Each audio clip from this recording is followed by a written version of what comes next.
Assalamualaikum warahmatullahi wabarakatuh. Perkenalkan, nama aku Arif Dharma Laksono dari NPM 18 dan ada teman-teman aku juga dan rekan-rekan aku juga yaitu Teh Cindy dari NPM 60, Farhan NPM 26, Wahib Al-Ghifari NPM 41, Muhammad Irfan Syakhoir NPM 40 dan Muhammad Fauzan Aska NPM 23.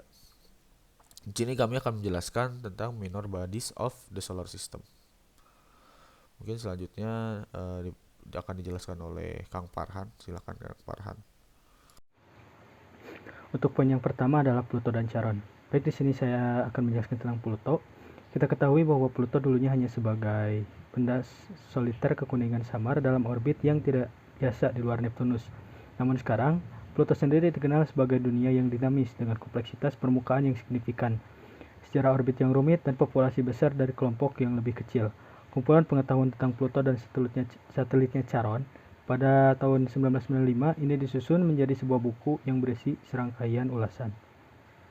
Ulasan ini berkaitan dengan 3 bidang, di mana pengetahuan tentang Pluto dan Charon telah berkembang secara signifikan dalam 6 tahun sejak penulisan buku tersebut: pembentukan Pluto dan Charon, perubahan musim di Pluto, serta komposisi permukaan Charon.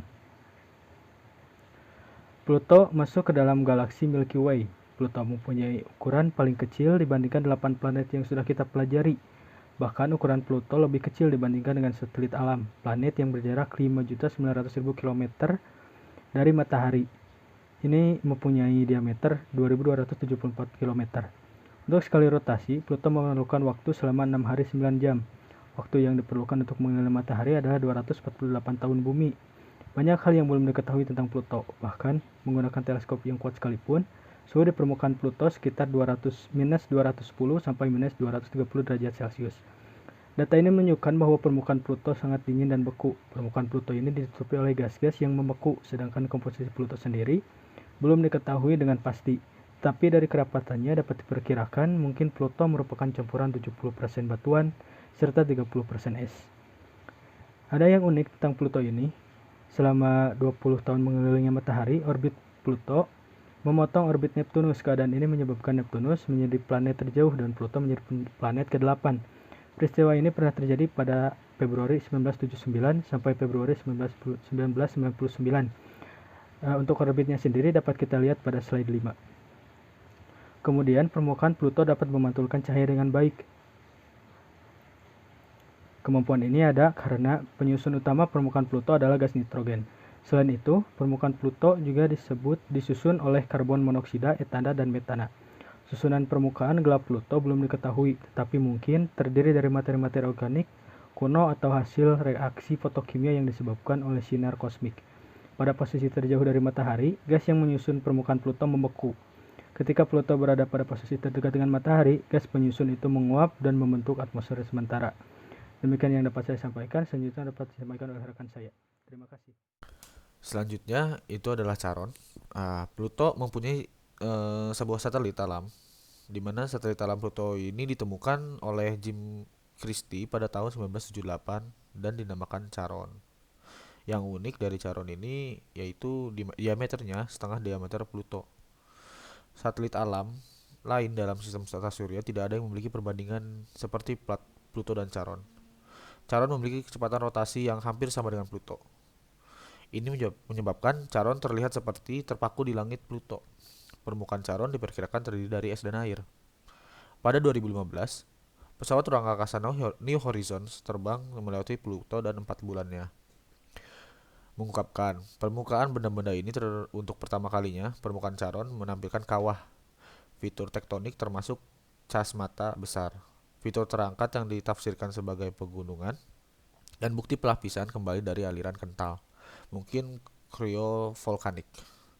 Dalam gambar yang diperoleh oleh New Horizons, tampak bahwa kawah belum dimodifikasi oleh fitur tektonik, yang menunjukkan bahwa aktivitas tektonik terjadi di awal sejarah Charon dan diciptakan oleh kawah.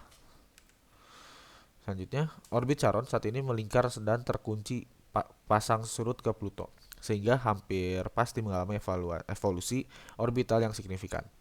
Charon mungkin telah mengalami zaman eksentrisitas tinggi yang dapat mendorong pemanasan internal yang signifikan akibat pasang surut. Charon mungkin juga memiliki lautan bawah permukaan di masa lalunya. Lautan internal akan membuat Charon jauh lebih responsif terhadap deformasi pasang surut yang disebabkan oleh eksentrisitas, terutama jika Charon berevolusi dari orbit yang lebih dekat ke Pluto. Mekanisme tambahan yang telah diusulkan untuk menjelaskan tektonisme Charon adalah ekspansi volume. Karena pembukaan lautan internal, oleh karena itu, jika lautan membeku, sementara Charon mempertahankan orbit eksentrik, pola rekahan harus tetap sesuai dengan pola eksentrisitas atau orbit Charon bisa saja melingkar dan tersinkronisasi dalam lautan membeku. Lalu, pada berbagai kondisi, tekanan pasang surut yang didorong oleh eksentrisitas tidak menghasilkan kecocokan yang baik dengan rekahan yang diamati, menjadikan bahwa aktivitas tektonik Charon didorong oleh proses yang berbeda. Selain itu, kurangnya pertahanan pasang surut yang didorong oleh eksentrisitas dalam catatan geologis Charon sangat menunjukkan bahwa selama usia permukaan saat ini, besaran tegangan pasang surut tidak pernah cukup tinggi untuk menyebabkan kegagalan. Itu juga membutuhkan orbit Charon untuk berputar sebelum lautan membeku, jika memang memiliki lautan. Jika tidak, tegangan besar dari pembekuan seharusnya memperkuat tegangan pasang surut dan menciptakan rekahan. Hasil ini memberikan kendala pada evolusi orbital Pluto Charon. Mungkin selanjutnya akan dijelaskan oleh rekan saya. Saya persilakan. Terima kasih. Materi selanjutnya itu mengenai comet and Kuiper belt objects. Jadi di sini kita bahas terlebih dahulu mengenai comet. Jadi kata komet itu berasal dari bahasa Yunani yang berarti rambut panjang. Komet adalah benda langit kecil berekor yang mengelilingi matahari, tetapi tidak termasuk ke dalam kelompok planet atau bintang ataupun asteroid. Lintas hasil komet mengelilingi matahari dapat berbentuk elips atau parabolis, bahkan bisa juga berbentuk hiperbolis. Bagian yang biasa disebut ekor komet merupakan kabut tipis berdebu yang berbentuk dari penguapan materi komet ketika mendekati matahari. Latar belakang dari komet, kemunculan komet ini sudah disadari oleh leluhur kita sejak lama. Dulunya komet dipercayai sebagai suatu pertanda akan datangnya bencana besar. Bangsa Tiongkok saat itu mempercayai bahwa komet ialah objek luar angkasa yang beredar sama halnya dengan planet. Sedangkan bangsa Yunani beranggapan bahwa terlihatnya komet merupakan fenomena atmosfer yang disebabkan oleh uap air dari permukaan bumi. Banyak asumsi dari para ahli tentang fenomena komet dari masa ke masa. Untuk karakteristik komet itu diantaranya yang pertama, komet adalah kelompok benda langit dengan diameter 8-25 km yang tidak termasuk ke dalam kelompok planet, bintang, dan asteroid. Komet terdiri dari debu dan gas. Komet mempunyai 3 bagian utama, yaitu inti komet, koma, dan ekor komet. Komet mengitari matahari dalam waktu yang berbeda-beda dan biasanya orbit komet berbentuk elips. Nah, di sini ada bagian-bagian dari komet. Yang pertama itu ada inti komet. Inti komet merupakan bagian pusat padat yang diameternya mencapai beberapa kilometer. Ini komet terbentuk dari penguapan bahan es penyusunnya yang berubah menjadi bentuk gas. Inti komet merupakan bagian yang sangat stabil sehingga sulit terjadi perubahan bentuk dalam waktu singkat. Yang kedua ada koma komet, yang mana koma ini adalah daerah kabut yang berada di sekitar inti komet. Koma terbentuk ketika komet mendekati matahari. Kemungkinan bagian koma merupakan gas hasil penguapan dari materi inti komet saat terpengaruh oleh matahari. Yang ketiga ada awan hidrogen. Nah, di sini awan hidrogen komet, yang mana di sini dia merupakan lapisan hidrogen, merupakan lapisan yang menyelubungi bagian koma. Lapisan ini tidak tampak oleh mata manusia secara langsung. Lapisan ini tersusun oleh gas hidrogen dan diameternya bisa mencapai 20 juta kilometer. Selanjutnya, yang keempat itu ada ekor komet. Ekor komet merupakan gas bercahaya yang terbentuk karena terjadinya penguapan matahari komet. Arah komet selalu menjauhi matahari karena terhempas oleh angin matahari. Ekor komet terdiri dari 2 bagian. Yang pertama, ekor gas berbentuk lurus dan ekor debu berbentuk melengkung. Panjang ekor komet bisa mencapai 1-100 juta kilometer. Yang terakhir itu jet komet, yang mana jet komet merupakan gas baru yang keluar dari titik lemah permukaan inti komet akibat pemanasan yang tidak merata. Aliran gas dan debu ini dapat menyebabkan perubahan bahkan pecahnya inti. Pernah ditemukan bahwa karbon dioksida padat dapat keluar dari inti komet. Inilah yang disebut dengan jet. Pengukuran yang dilakukan untuk mengetahui bahan penyusunnya ini dilakukan dengan spektrum inframerah. Selanjutnya, jenis-jenis komet. Berdasarkan bentuk dan panjang lintasannya, komet ini ada dua, yaitu komet berekor panjang dan komet berekor pendek. Nah, untuk berdasarkan jumlah munculnya, yang pertama ada komet periodik dan komet non-periodik. Ya, selanjutnya saya akan menjelaskan Kuiper Black Object atau KBO. Oke, selanjutnya untuk struktur.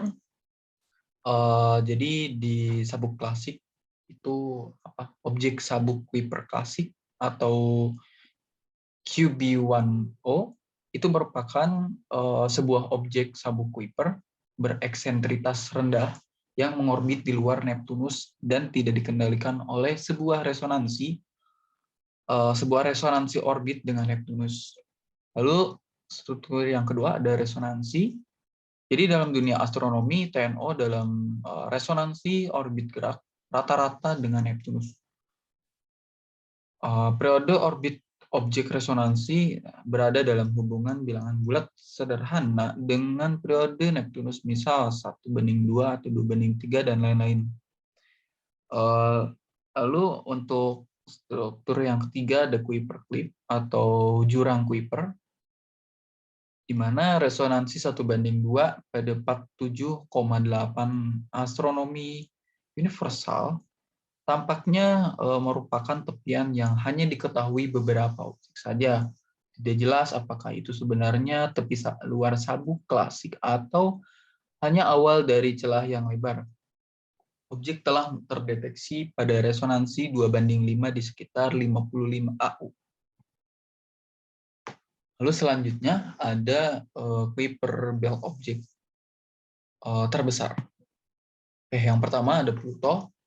Jadi penemuan KBO terbesar ini di orbit yang mirip dengan Pluto membuat banyak orang menyimpulkan bahwa selain ukuran relatifnya, Pluto tidak terlalu berbeda dari anggota sabuk Kuiper lainnya. Benda-benda ini tidak hanya berukuran mirip dengan Pluto, tetapi banyak juga yang memiliki satelit dan memiliki komposisi yang serupa, yaitu metana dan karbon monoksida telah ditemukan baik di Pluto maupun di KBO terbesar. Meskipun Pluto saat ini adalah KBO terbesar yang diketahui, setidaknya ada satu objek lebih besar yang diketahui saat ini di luar sabuk Kuiper yang mungkin berasal darinya, yaitu Triton bulan Neptunus. Tidak jelas berapa banyak KBO yang cukup besar untuk menjadi planet kerdil. Pertimbangan kepadatan sangat rendah dari banyak kandidat planet kerdil yang menunjukkan bahwa tidak banyak yang demikian.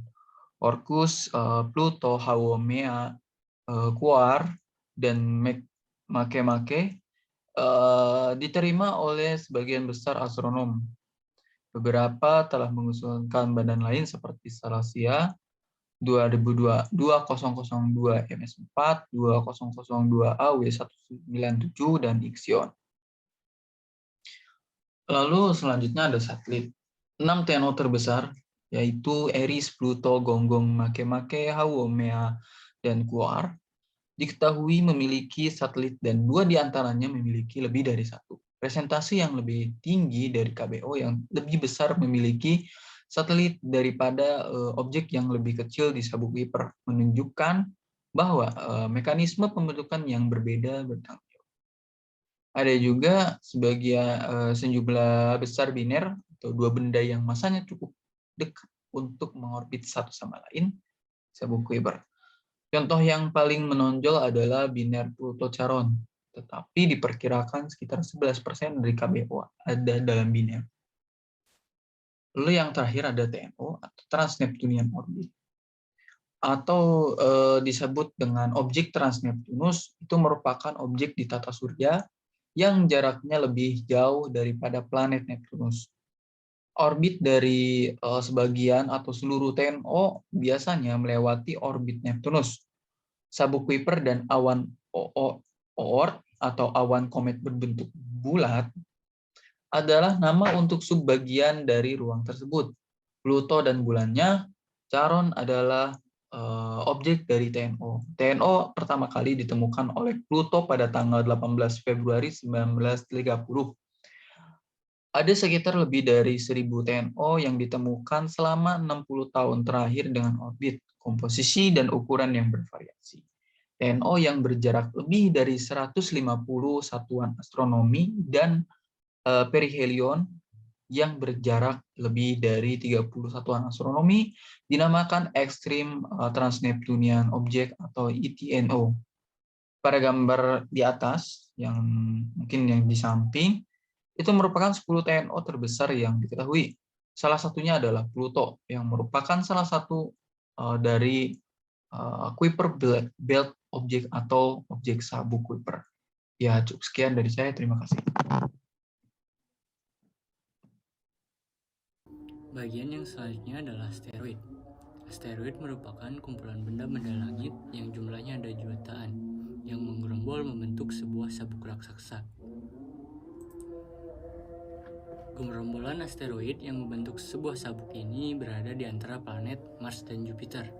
Oleh karena adanya sabuk ini, pengelompokan planet ada yang disebut dengan planet dalam ataupun planet luar.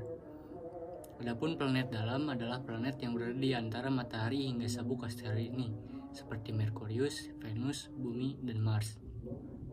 Sementara planet luar adalah planet yang berada setelah sabuk asteroid, bila dilihat dari arah matahari, yaitu Jupiter, Saturnus, Uranus, dan Neptunus. Asteroid juga disebut sebagai planet minor atau planetoid. Asteroid merupakan benda langit yang apabila kita lihat dari dekat, itu menyerupai bebatuan. Jumlah asteroid ini banyak sekali dan mereka memiliki orbitnya sendiri. Adapun orbit dari asteroid ini berbentuk elips. Asteroid beraktivitas di angkasa dengan bebas. Asteroid terbentuk dari zat-zat yang unik. Nah, asteroid ini juga disebut planet minor, biasanya menepati orbit yang lebih dekat ke matahari daripada kebanyakan komet. Sebagian besar asteroid dapat ditemukan di sabuk yang terletak di antara orbit Mars dan Jupiter. Sejak penemuan Ceres pada tahun 1801, beberapa ratus ribu asteroid telah dikategorikan. Mungkin jumlahnya itu lebih dari 10,7 atau sekitar 10 juta. Namun, meskipun jumlahnya banyak, massa gabungan semua asteroid itu mungkin serendah 5 kali 10 pangkat minus 4 M plus.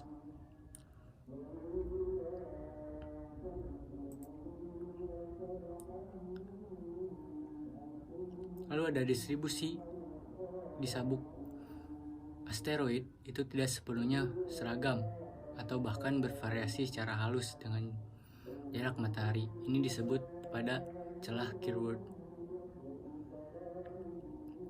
Nah, seperti yang terlihat pada gambar distribusi 1796 asteroid di sabuk celah Kirwan ini, celah Kirwan terlihat jelas di banyak lokasi resonansi dan peningkatan jumlah asteroid terlihat jelas di lokasi resonansi lainnya. Nah, data ini diperoleh dari Williams di University of Arizona Paris Tucson pada tahun 1989. Nah, pada celah Kirwan di sabuk asteroid, distribusi asteroid itu tidak sepenuhnya seragam atau penuh dengan asteroid tersebut. Sebaliknya, untuk berbagai nilai semi mayor orbit, asteroid tidak terlihat. Posisi ini sesuai dengan orbit dengan Jupiter, analog dengan resonansi di cincin Saturnus dihasilkan oleh bulan-bulannya, yaitu terutama bulan Mimas. Daerah di mana asteroid berada di bawah kelimpahan dikenal dengan celah Kirwan yang menonjol pada 3,3 AU dan 2,5 AU. Pada kenyataannya, celah fisik di sabuk ini setara dengan cincin Saturnus seperti divisi Cassini. Lokasi asteroid dan beberapa komet itu ditunjukkan seperti pada gambar 14 di sebelah kanan. Itu ada gambar penyebaran untuk sabuk asteroid dengan batasnya adalah planet Saturnus. Lalu ada gambar 243 IDA dan bulannya, yaitu daktil. Penomoran 243 ini merupakan penemuan keberapanya untuk asteroid tersebut. Nah, pada gambar sebelah kanan, distribusi benda-benda kecil di tata surya itu diambil pada 8 September 2005 yang diproyeksikan ke ekliptika. Nah, sekitar 273.000 objek ditampilkan dalam gambar tersebut. Objek keluarnya adalah Jupiter. Dan untuk sabuk asteroid ini terlihat jelas. Sabuk ini sebenarnya tidak penuh dengan asteroid, tetapi simbol yang memiliki jauh lebih besar daripada objek itu sendiri. Lokasi planet ditandai dengan tanda titik, mungkin agak kurang terlihat jelas. Jupiter terlihat di kiri bawah diagram, asteroid Trojan, dan ada beberapa asteroid lainnya. Mungkin next. Yang selanjutnya itu ada bagian asteroid Trojan. Asteroid Troya adalah kelompok resonansi yang sangat menarik, yaitu 1:1 untuk resonansinya, yang menempati orbit sama dengan Jupiter tetapi memimpin atau mengikuti planet sejauh 60 derajat. Nah, untuk gambaran mendahului atau mengikuti planet sejauh 60 derajat dapat dilihat pada gambar yang putih ini. Nah, asteroid ini ditemukan di daerah dengan stabilitas gravitasi yang tidak biasa atau kita sebut dengan sumur gravitasi yang terbentuk oleh pengaruh gabungan matahari dan Jupiter. Posisi-posisi tersebut adalah titik Lagrangian L4 dan L5. Titik Lagrangian memainkan peran penting dalam evolusi beberapa sistem bintang biner.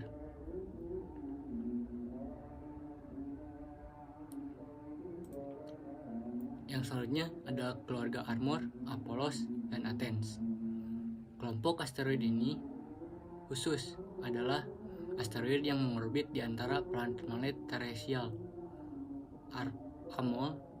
Amor terletak di antara orbit Mars dan Bumi. Apollo melintasi orbit Bumi saat mendekati Perihelion, dan Athens memiliki sumbu mayor yang kurang dari 1 AU. Nah, untuk gambarnya kita lihat bahwa ada Athens, Apollo, dan Amor. Seperti pada gambar ini adalah asteroid yang mengorbit di dekat dengan Bumi.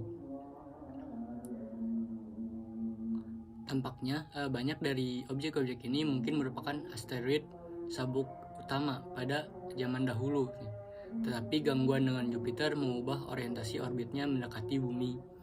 Nah, beberapa objek yang melintasi Bumi juga menjadi inti komet punah yang telah kehilangan sebagian besar volatilnya setelah perjalanan berulang kali dekat matahari.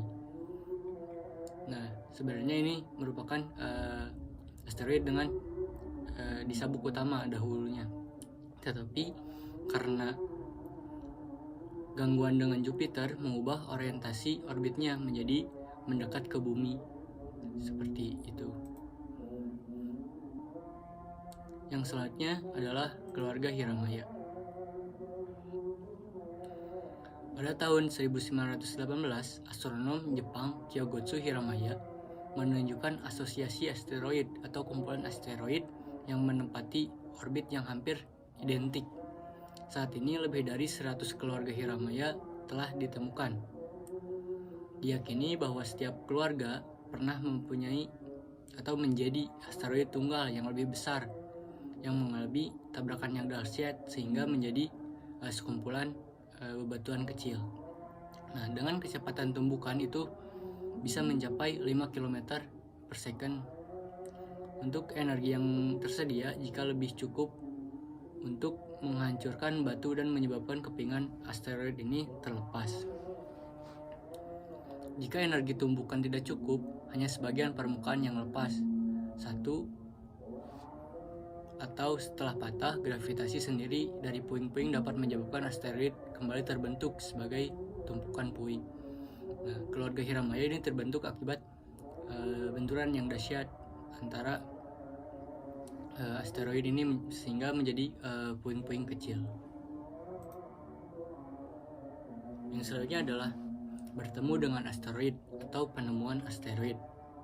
Asteroid yang pertama dikunjungi oleh pesawat ruang angkasa adalah 951 Gaspra dan 2043 Ida pada tahun 1991 dan 1993. Nah, ini ada gambar untuk asteroid Ida dan bulannya, dan yang sebelah kanan adalah untuk 951 Gaspra. Seperti yang diperkirakan para astronom, asteroid yang terbentuk tidak beraturan itu menunjukkan bukti bahwa telah mengalami banyak dampak meteorit sepanjang keberadaannya, ataupun telah mengalami beberapa fenomena benturan sepanjang terbentuknya asteroid tersebut. Jumlah tumbukan menunjukkan bahwa Gaspra yang sebelah kanan ini itu merupakan anggota keluarga Flora dan mungkin terputus dari asteroid yang lebih besar 200 juta tahun yang lalu. Nah, di sisi lain, adapun untuk perkiraan usia Ida, merupakan keluarga Coronus itu berbeda, mengingat ukuran daktilnya yang sangat kecil atau bulannya yang sangat kecil. Kemungkinan bulan bisa ada selama lebih dari 100 juta tahun tanpa dihancurkan oleh tabrakan besar. Jadi diperkirakan usianya itu 100 tahun. Nah, kecil kemungkinan bulan bisa ada ini tidak ada tabrakan, namun berdasarkan kepadatan kawah dan tinggi permukaan Ida, usianya itu dapat diperkirakan oleh para astronom untuk asteroid Ida ini mencapai 1 miliar tahun.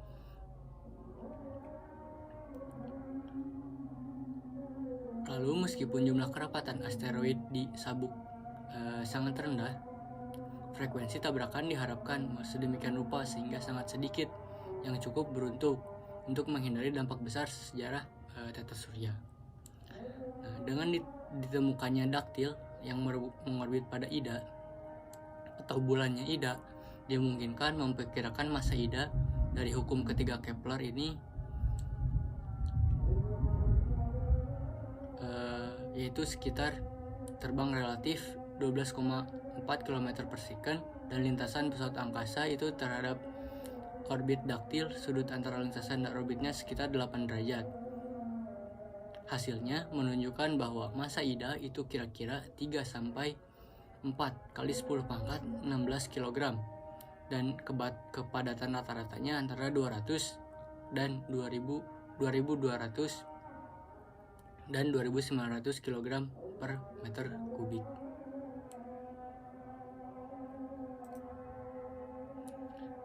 Misi pertemuan asteroid dekat bumi itu diluncurkan oleh NIR 12 yang diluncurkan pada tahun 1996.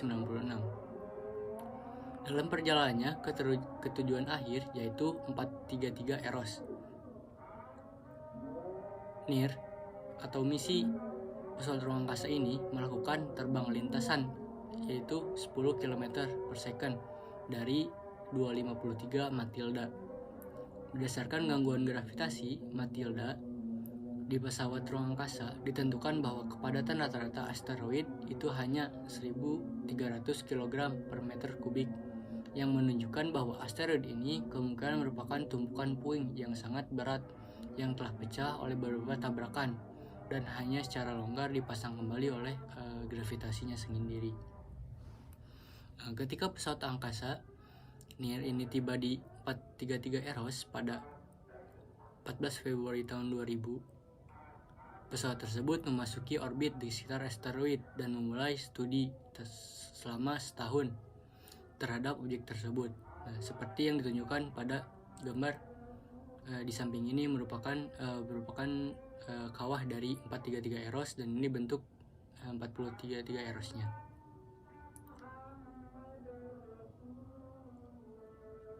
Selama misi, pesawat ruang angkasa mempelajari medan gravitasi Eros dan memperoleh informasi tentang komposisi permukaannya. Meskipun tidak dirancang sebagai pesawat pendarat, setelah setahun mengorbit, pesawat ruang angkasa ini selamat dari pendaratan yang disengaja di permukaan asteroid dengan kecepatan sekitar 1,6 meter per second dan mampu mengirimkan informasi kembali ke bumi selama seminggu lagi. Selama fase penurunan misi, pesawat ruang angkasa ini mengembalikan banyak gambar close up termasuk yang ditunjukkan pada gambar di samping, yaitu merupakan kawah di permukaan Eros.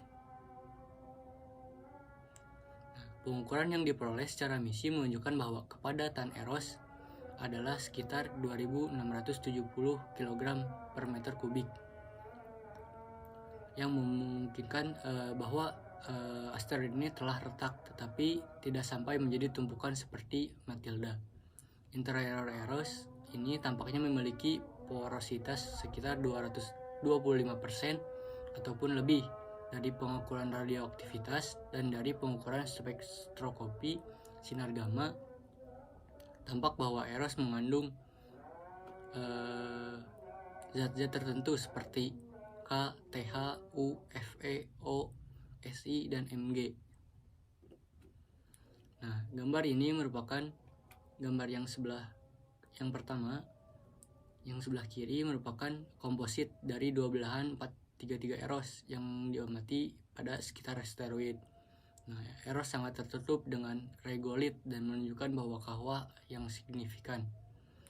Eros adalah salah satu asteroid di dekat bumi terbesar, berukuran panjang 33 km, lebar 8 km, dan tebal 8 km. Ini diambil oleh NASA pada Universitas Applied Physics Laboratory. Untuk gambar di samping kanannya yaitu permukaan Eros dari ketinggian 250 meter, lebar bayangan adalah 12 meter. Gambar itu diambil pada 12 Februari tahun 2001 saat turunnya pesawat ruang angkasa di permukaan asteroid.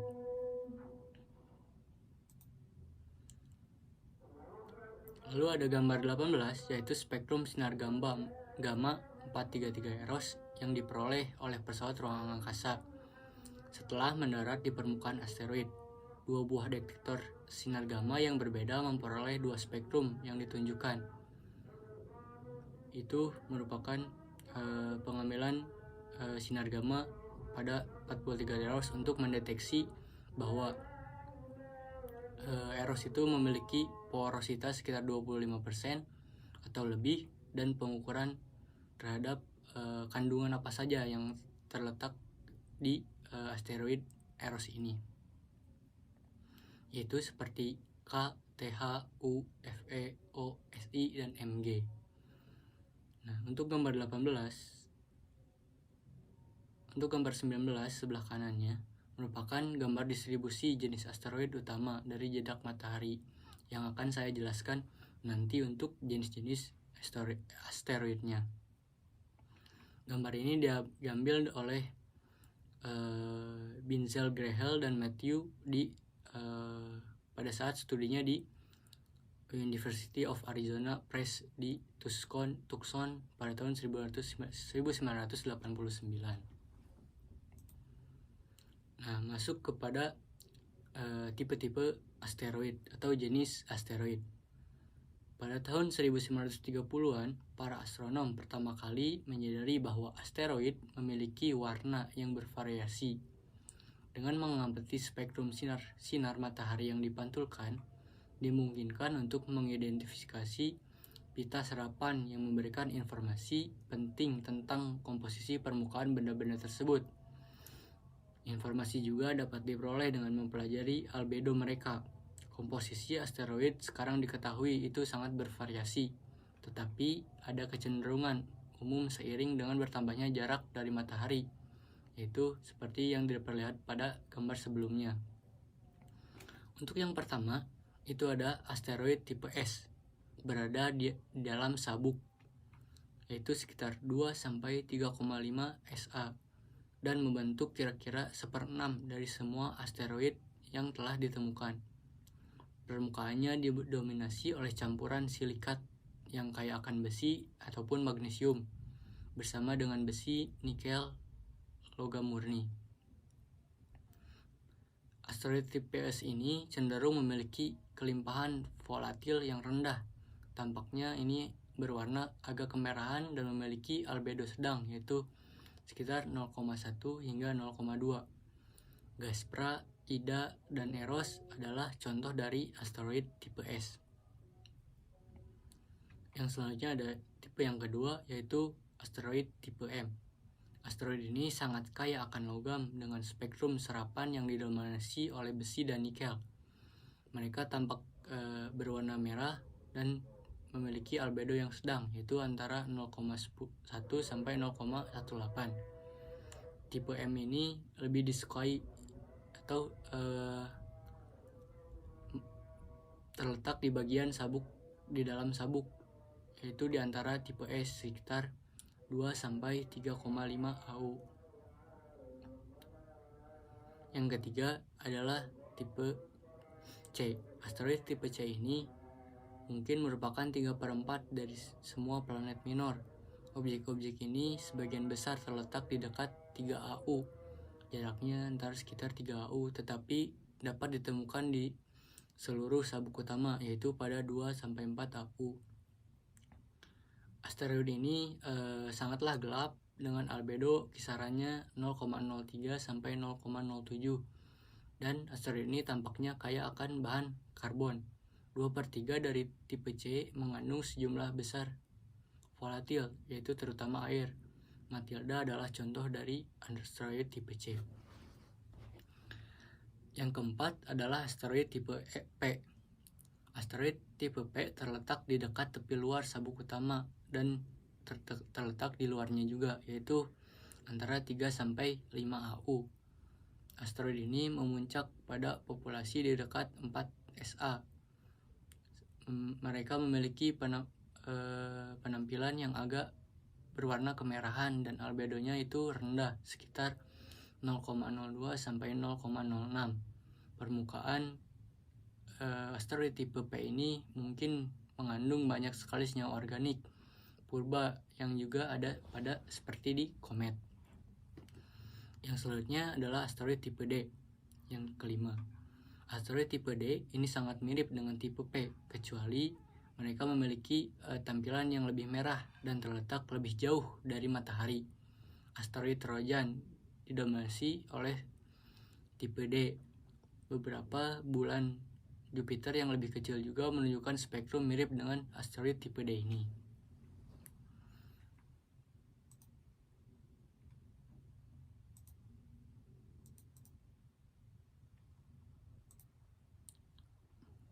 Nah, tampaknya perbedaan jenis asteroid dengan pengaruh jarak dari matahari ini sebagian besar merupakan hasil dari proses kondensasi dari nebula matahari. Nah, jika jaraknya lebih dekat ke matahari atau di dekat tepi bagian dalam sabuk asteroid di mana suhunya lebih tinggi, lebih banyak senyawa tahan api atau seperti silikon sebagai unsur dari asteroid yang terkondensasi, sementara volatil seperti air dan senyawa organik ini tidak bisa. Nah, jika jarak asteroid lebih jauh dari matahari, suhu telah cukup menurun untuk memungkinkan bahwa senyawa yang lebih mudah menguap, mengembun, dan menjadi bagian asteroid di wilayah itu. Banyak asteroid seperti tipe C di tengah sabuk tampak terhidrasi, artinya ada air di objek-objek ini.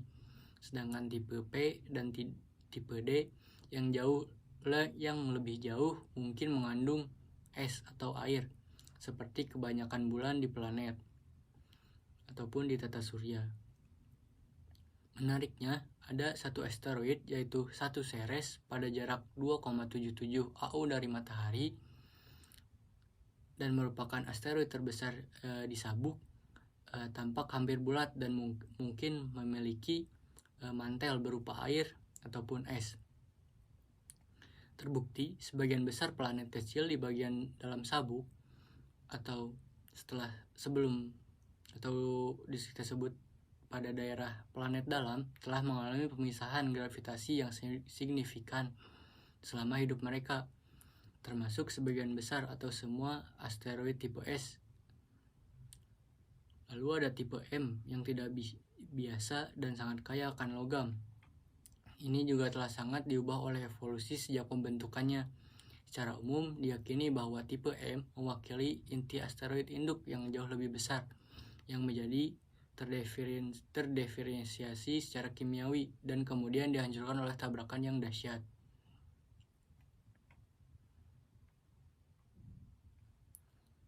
Setidaknya satu asteroid, yaitu 4 Vesta, itu tampaknya memiliki permukaan yang ditutupi dengan basal atau batuan yang terbentuk dari aliran lava. Vesta memiliki radius 250 km dan merupakan asteroid terbesar yang ketiga yang diketahui. Yang pertamanya adalah 1 Ceres dan 2 Pallas. Tampaknya magma berkembang di bagian dalam Vesta dan akhirnya menemukan jalannya sehingga melalui retakan ke permukaan di mana ia membeku. Vesta juga memiliki kawah tumbukan yang cukup besar untuk mengekspos mantel bawah permukaan.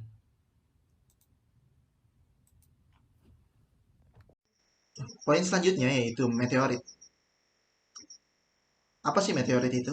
Meteorit merupakan suatu batu meteor yang berhasil masuk dan mencapai permukaan pada planet bumi. Nah, meteor ini biasa disebut juga dengan meteor setelah menembus atmosfer bumi, namun belum mencapai permukaan bumi. Nah, meteor ini juga merupakan asteroid kecil pada pembahasan sebelumnya dari luar angkasa yang tertarik oleh gravitasi bumi. Nah, pada saat memasuki atmosfer bumi, ini terjadi gesekan nih di lapisan bumi ionosfer yang menyebabkan meteor ini panas serta terbakar dan juga menimbulkan cahaya terang dan orang-orang sering menyebutnya dengan bintang jatuh. Selanjutnya terdapat jenis-jenis dari meteorit.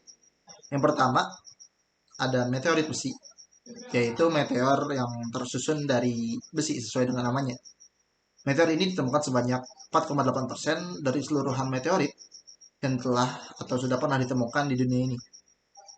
Yang kedua ada meteorit stony, meteorit yang tersusun dari bebatuan sesuai dengan namanya stone. Meteorit jenis ini cukup banyak ditemukan di dunia ini yaitu sebanyak 94% dari meteorit-meteorit yang pernah ditemukan di dunia ini. Dan yang terakhir ada meteorit campuran dari meteorit yang telah saya sebutkan sebelumnya yaitu meteorit besi dan juga stone. Meteorit ini termasuk meteorit campuran yang jenisnya masih langka. Terdapat 1,2% dari seluruh meteorit yang telah ditemukan di dunia ini. Selanjutnya ada meteorit berdasarkan asal-usulnya. Yang pertama meteor asteroidal atau keplanetan. Meteor asteroidal ini dikenal dengan sebutan keplanetan dan juga meteorit jenis ini adalah suatu meteorit yang berasal dari serpihan asteroid atau juga planet yang telah meledak atau juga hancur. Asteroid atau juga planet yang pecah ini kemudian akan berubah menjadi bagian-bagian kecil atau serpihan kecil sehingga kita menyebutnya dengan sebutan meteorit. Selanjutnya, berdasarkan asal-usulnya, meteorit juga ada yang memiliki sebutan meteor kometan. Nah, meteor jenis ini adalah meteor yang berasal dari serpihan-serpihan komet yang kandungannya mempunyai massa yang sama atau meteorit yang sama dengan kandungan komet. Komponen penyusun dari meteor ini adalah komponen gas serta padatan lainnya. Selanjutnya yang terakhir ada meteorit parabolis. Meteorit parabolis ini adalah pecahan dari benda luar angkasa, namun belum diketahui dengan secara pasti mengenai jenis benda pada meteorit parabolis ini. Demikianlah pemaparan dari kami. Kurang lebihnya mohon maaf apabila terjadi kekurangan dalam pemaparan ini. Terima kasih. Assalamualaikum warahmatullahi wabarakatuh.